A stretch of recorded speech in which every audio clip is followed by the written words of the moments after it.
नमस्कार, कैसे आप सभी? आशा करता हूँ कि स्वस्थ और मस्त होंगे। तो हम लोग आज देखने वाले हैं क्लैट के प्रीवियस ईयर आए हुए प्रश्न पत्र को। ठीक है? तो उससे पहले हम लोग देख लेते हैं कि इस साल का हमारा सिलेबस क्या है क्लैट का 2025-26 में। ये हमारा इंग्लिश है। इंग्लिश 25 नंबर का है। 25 नंबर का आपका जो कि जीके और करंट अफेयर, 25 नंबर का मैथ और 25 नंबर का आपका सोशल साइंस रहता है। ठीक है?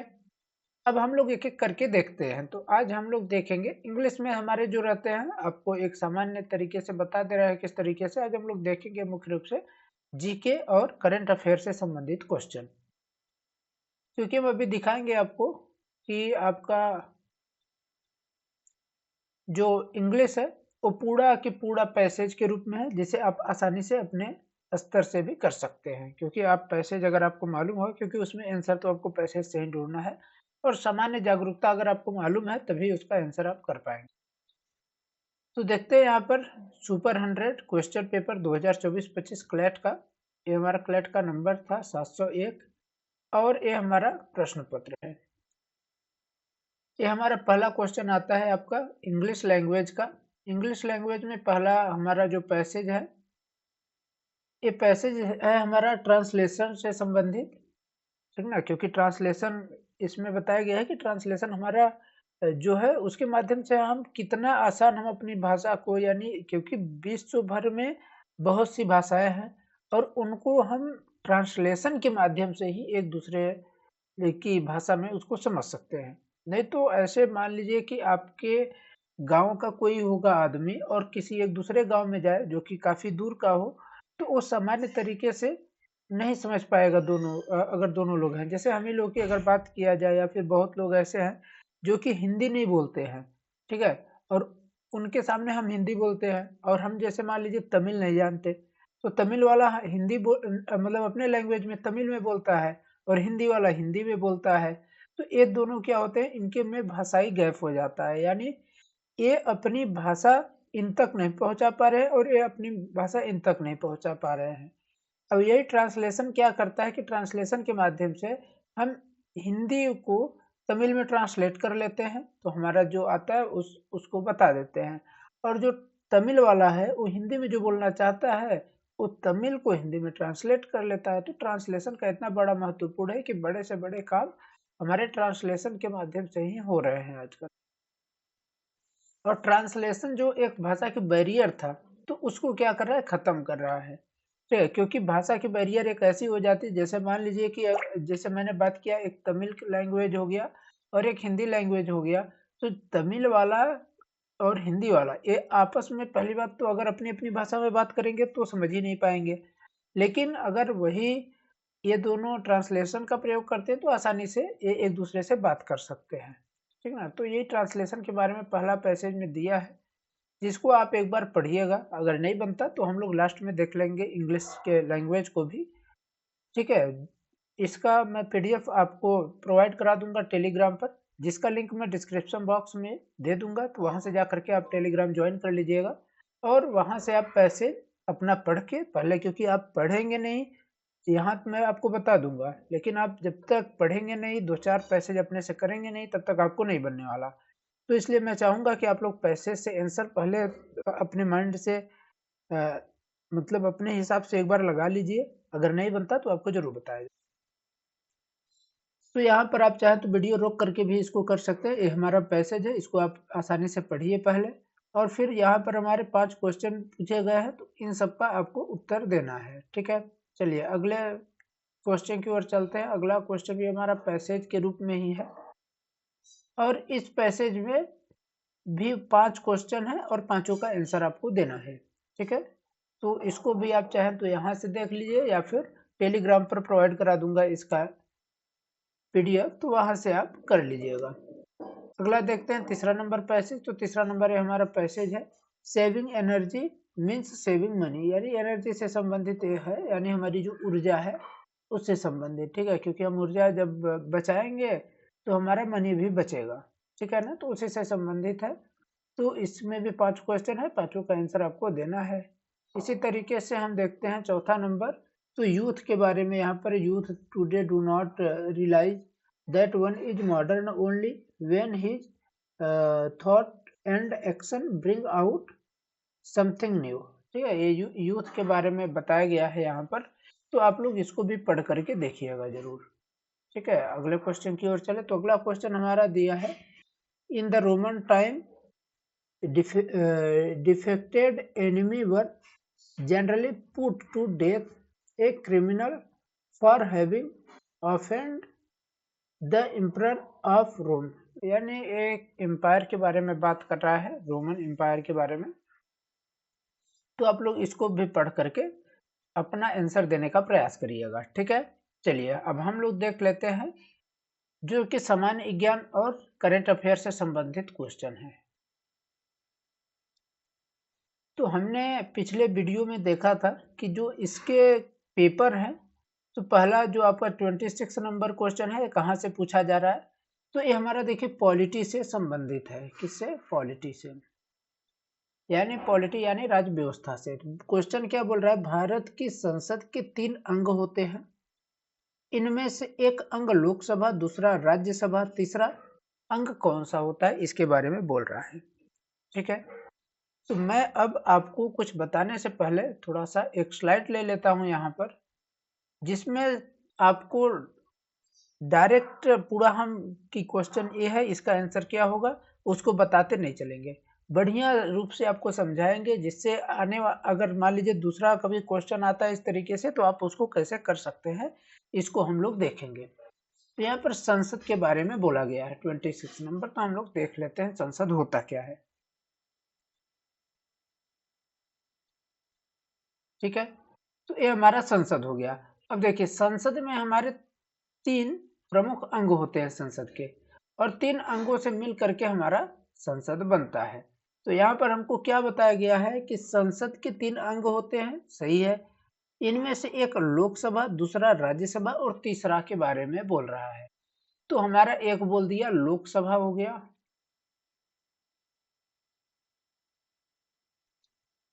लोकसभा, दूसरा हमारा राज्यसभा,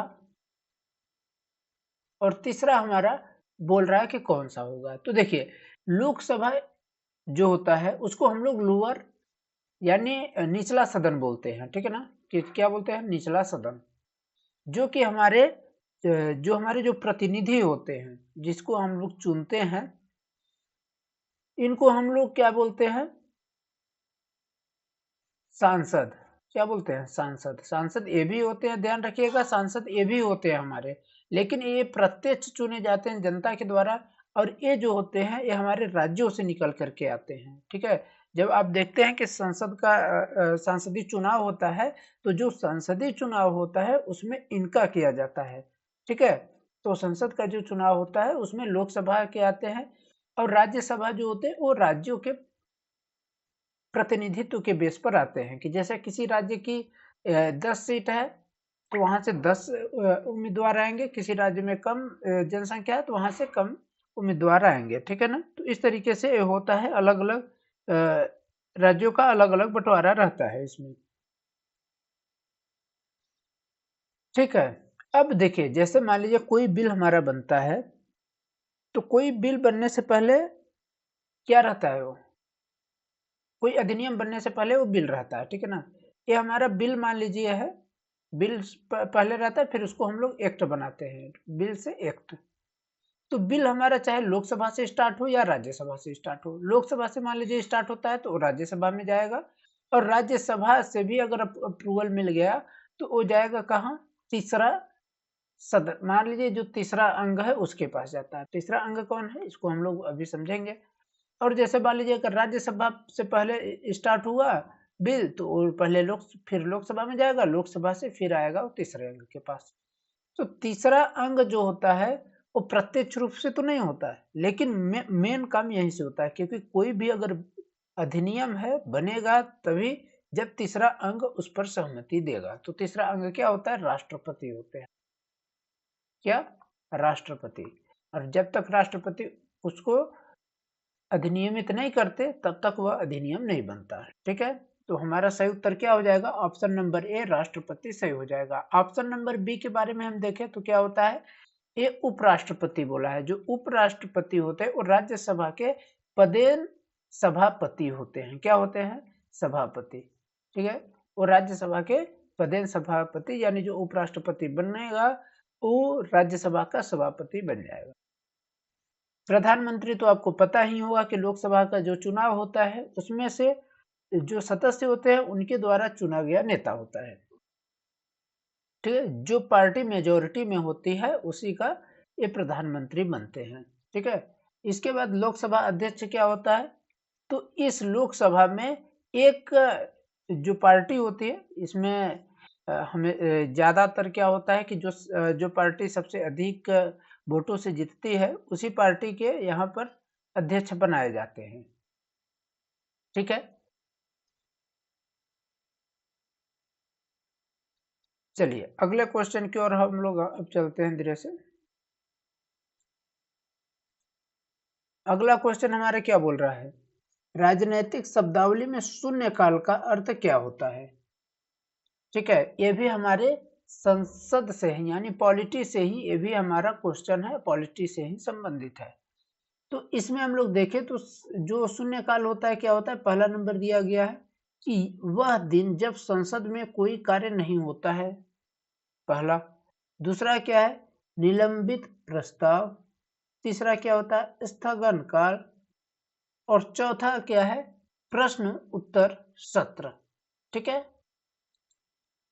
तो जो प्रश्न काल होता है, सॉरी शून्य काल, एक सेकंड, तो जो इसको नहीं पढ़े रहेंगे या जिनको नहीं मालूम होगा शून्य काल, तो वो क्या कर देंगे कि शून्य का मतलब कुछ नहीं। ठीक है, तो यहाँ पर वह दिन जब संसद में कोई कार्य न हो, इसको टिक कर सकता है, जो कि गलत है। अगला निलंबित प्रस्ताव, ये भी कर सकते हैं। तीसरा स्थगन काल, ये भी कर सकते हैं। ठीक है, लेकिन ये तीनों के तीनों गलत हैं। इन तीनों का इससे कोई भी संबंध नहीं है। शून्य काल का जो संबंध है वो प्रश्न उत्तर सत्र से है। ठीक है, तो ऑप्शन नंबर डी हमारा सही हो जाएगा। चलिए अगले क्वेश्चन की ओर चलते हैं। तो अगला क्वेश्चन हमारा क्या है?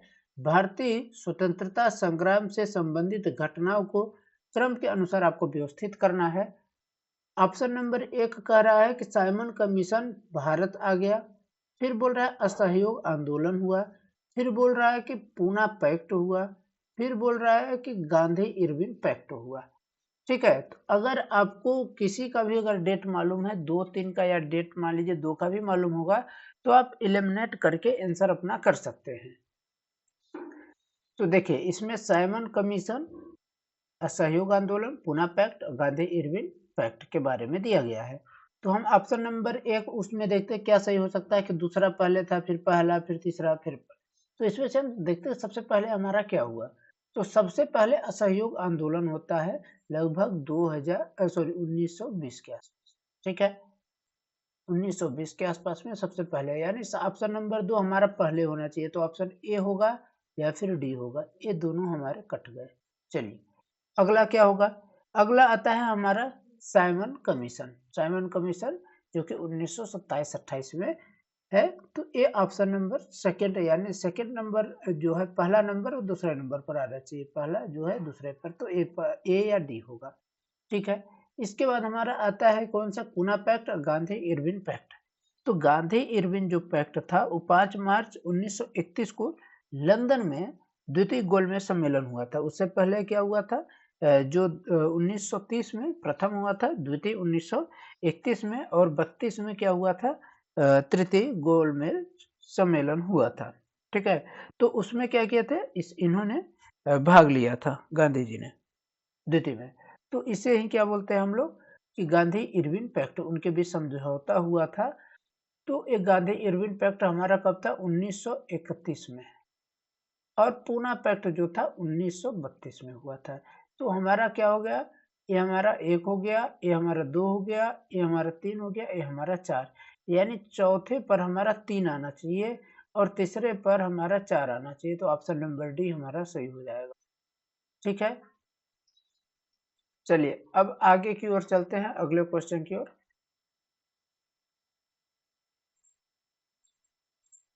तो अगला क्वेश्चन हमारा क्या दिया गया है, अगला क्वेश्चन 29 नंबर क्या बोल रहा है, जब मानव नेत्र में लेंस की गोलाई बढ़ जाती है और लेंस की फोकस दूरी घट जाती है, तब मानव लेंस में कौन सा दोष उत्पन्न हो जाता है। क्या बोल रहा है, जब मानव नेत्र लेंस की गोलाई बढ़ जाती है और नेत्र लेंस की फोकस दूरी घट जाती है, तब मानव के नेत्र लेंस में कौन सा दोष होता है। ऑप्शन नंबर ए निकट दृष्टि दोष, ऑप्शन नंबर बी दूर दृष्टि दोष, ऑप्शन नंबर सी जरा दृष्टि दोष, ऑप्शन नंबर डी पूर्ण दृष्टि दोष।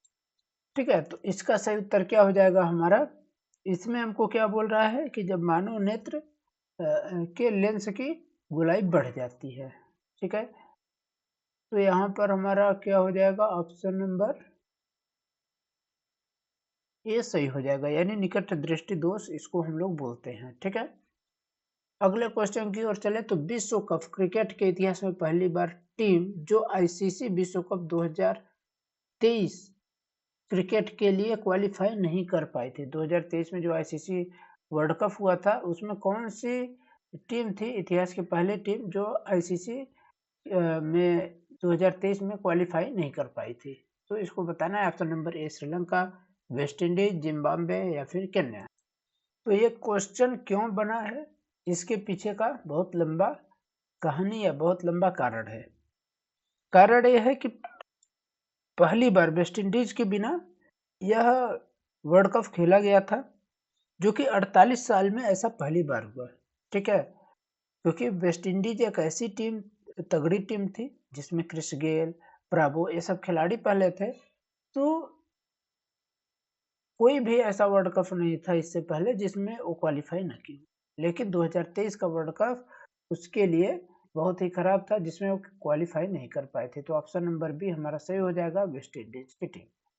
चलिए अगले क्वेश्चन 31 नंबर पर चलते हैं। सितंबर 2023 में कौन सा शहर भारत का पहला सौर शहर बना था।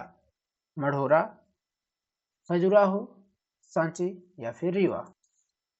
तो इसका सही उत्तर हो जाएगा सांची। दरअसल क्या था कि 2023 सितंबर में, यानी 6 सितंबर 2023 को मध्य प्रदेश के तत्कालीन मुख्यमंत्री श्री शिवराज सिंह चौहान जी ने रायसेन जिले में स्थित विश्व धरोहर स्मारक, जो कि सांची स्तूप के नाम से जाना जाता है, तो सांची नगर को ही प्रथम सोलर सिटी के रूप में लोकार्पित किया था। ठीक है, तो सही उत्तर ऑप्शन नंबर सी हमारा सही हो जाएगा। चलिए अगले क्वेश्चन की ओर चलते हैं। अगला क्वेश्चन क्या है, अगला क्वेश्चन हमारा दिया है 14वें विश्व कप क्रिकेट 2027 की मेजबानी कहाँ होगा। ऑप्शन नंबर ए दक्षिण Africa, Zimbabwe, Namibia, option number B Australia व New Zealand, option number C Australia या फिर ऑप्शन नंबर डी इंग्लैंड। तो 2027 में जो आईसीसी का विश्व कप क्रिकेट का विश्व कप रहेगा उसका 14वां संस्करण अक्टूबर और नवंबर 2027 में जो हमारा दक्षिण अफ्रीका है, जिम्बाब्वे और नामीबिया में खेला जाएगा। इससे पहले दक्षिण अफ्रीका में खेला जा चुका है 2003 में, और उसके बाद का दक्षिण अफ्रीका में खेला जाने वाला दूसरा संस्करण है। ठीक है, जबकि इसमें जिम्बाब्वे जो है टूर्नामेंट की सह मेजबानी करेगा, और जो नामीबिया है इसमें, तो नामीबिया में ये पहली बार हो रहा है। ठीक है, नामीबिया पहली मेजबानी करेगी। ठीक है, तो इसका सही उत्तर क्या हो जाएगा, ऑप्शन नंबर ए सही हो जाएगा। ठीक है, तो इस वीडियो में बस इतना ही। अगले वीडियो में हम लोग आगे के जो भी क्वेश्चन बचे हैं उन सबको देखेंगे। आशा करता हूं कि आप सभी को ये महत्वपूर्ण प्रश्न अच्छे तरीके से समझ में आ गए होंगे और आपको पता हो गया होगा कि प्रीवियस ईयर में हमारे किस तरीके से क्वेश्चन पूछे जा रहे हैं। अगर आपको कहीं भी कोई भी समस्या है तो आप लोग कमेंट करके जरूर पूछिए, और अगर वीडियो को आप अभी तक लाइक नहीं किए हैं तो इसको लाइक कर दीजिए और अपने दोस्तों तक बिल्कुल शेयर कर दीजिए। चैनल को अभी तक सब्सक्राइब नहीं किए हैं तो इसको फटाक से सब्सक्राइब भी कर लीजिए और बेल आइकन को प्रेस कर लीजिए, जिससे जितने भी सुपर 100 के आपको प्रश्न पत्र कराए जाए, इम्पोर्टेंट क्वेश्चन हो, चाहे सुपर 100 से संबंधित कुछ नया नोटिफिकेशन आ रहा हो, उसको इन सभी की सूचना पाने के लिए आप लोग इसका बेल आइकन भी प्रेस कर लीजिए। धन्यवाद।